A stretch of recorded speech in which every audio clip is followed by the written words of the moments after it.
넷플릭스 한국 시리즈 수리남의 인기가 나날이 상승하고 있습니다. 한국뿐만 아니라 많은 나라에서 오징어 게임을 이은 대작의 등장에 놀라워하고 있었는데요. 이번엔 그중에서 한국의 성공에 제일 관심이 많고 부러워하는 나라인 일본의 반응이 어떤지 소개하려 합니다. 자세한 내용 살펴보도록 하겠습니다.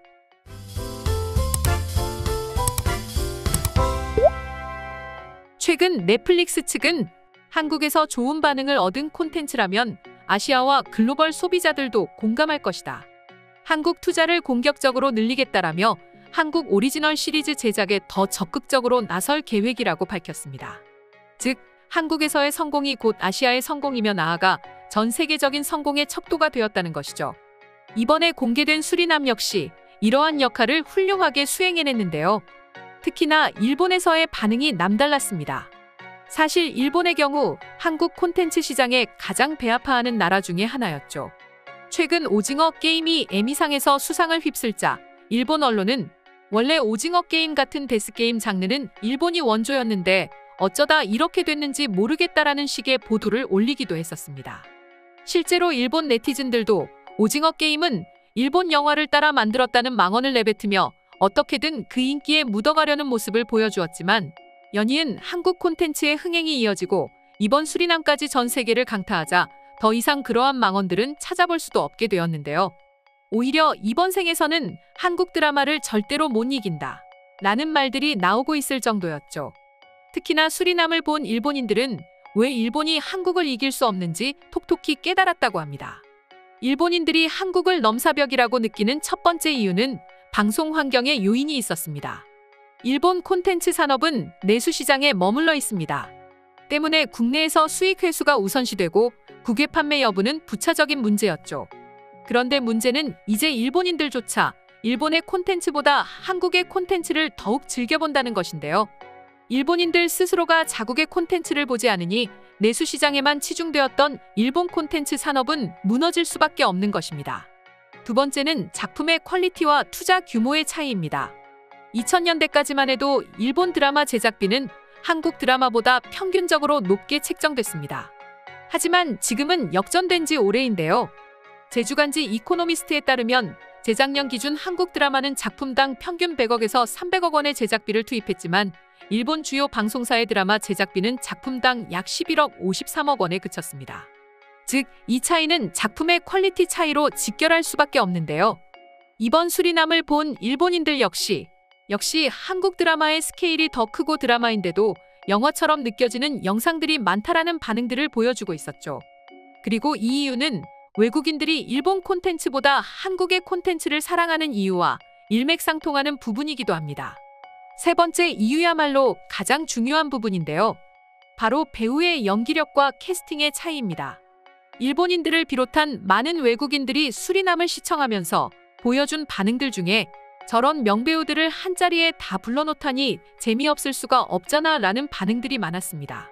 그만큼 한국은 연기력을 우선으로 한 캐스팅이 기본으로 깔려있죠. 반면 일본의 경우 언제나 같은 문법과 패턴의 같은 배우를 기본으로 드라마를 기획하는 경향이 강합니다. 어차피 일본인들만 보는 드라마일 뿐이니 일본인들의 입맛에 맞는 배우들만 써서 돈이라도 벌자는 의도가 다분히 들어있는 것인데요. 때문에 오히려 이제는 일본인들도 그 사실을 깨닫고 더 이상 일본의 콘텐츠에 흥미를 느끼지 못하는 것입니다. 한 가지 이유를 더해보자면 일본에서는 더 이상 중장년층이 볼만한 일본 드라마가 나오지 않는다는 주장도 있었는데요. 일본 드라마들이 젊은 층을 타깃으로 만들어지는 경향이 강해 많은 중년층이 한국 드라마에 빠져들기 시작했다는 겁니다. 대표적인 작품이 일본의 한류 열풍의 시작이라 할 수 있는 겨울 연가가 있었죠. 겨울 연가는 중년 여성층에게 폭발적인 지지를 받으며 윤사마 열풍을 이끌어냈고 이후에도 중년들 사이에서는 갈수록 진화해온 한국 드라마는 현재 영상 퀄리티는 물론 소재와 스토리, 배우들의 연기력까지 제자리 걸음 중인 일본 드라마를 훨씬 앞서고 있다는 평가를 받고 있었는데요. 특히나 신드롬적인 인기를 끈 사랑의 불시착을 기점으로 한국의 드라마는 젊은 세대는 물론 중년 남성들까지 즐겨보는 대중적 소비재가 되었습니다. 수리남 역시 이러한 측면에서 젊은 세대들만이 아닌 일본의 중년 세대들에게 큰 호평을 받고 있는 작품 중에 하나였습니다. 말 그대로 전 세대의 일본인들이 수리남을 보고 극찬을 아끼지 않고 있는 것인데요. 그럼 지금부터 수리남을 보고 일본인들은 어떤 다양한 반응들을 보여주고 있는지 더욱 자세히 알아보도록 하겠습니다. 수리남은 진짜 재밌네. 밤새 정주행 해버렸어. 이런 한국 작품이 제일 재밌는 것 같아. 오랜만에 즐거운 시간을 보낼 수 있었다. 특히나 배우진이 일본과는 차원이 달라. 오징어 게임을 보면서도 느꼈지만 박혜수의 연기는 탁월하다. 나는 하정우의 연기에 언제나 감탄해. 나는 한국의 스릴러 영화를 좋아하는데 하정우의 작품은 진짜 언제 봐도 소름밖에 나오지 않아. 지금 넷플릭스에서 수리남이라는 한국 드라마를 보고 있습니다. 실화를 바탕으로 한 픽션 같은데 엄청 재밌네요. 한국 드라마는 어떤 걸 보더라도 평균 이상의 작품성을 보여주어서 믿고 볼 수 있어요. 공감입니다. 솔직히 일본 드라마는 꽝이 너무 많아요. 항상 기대하고 봤다가 실망하는 경우가 너무 많습니다. 이제는 기대조차 하지 않지만 말입니다.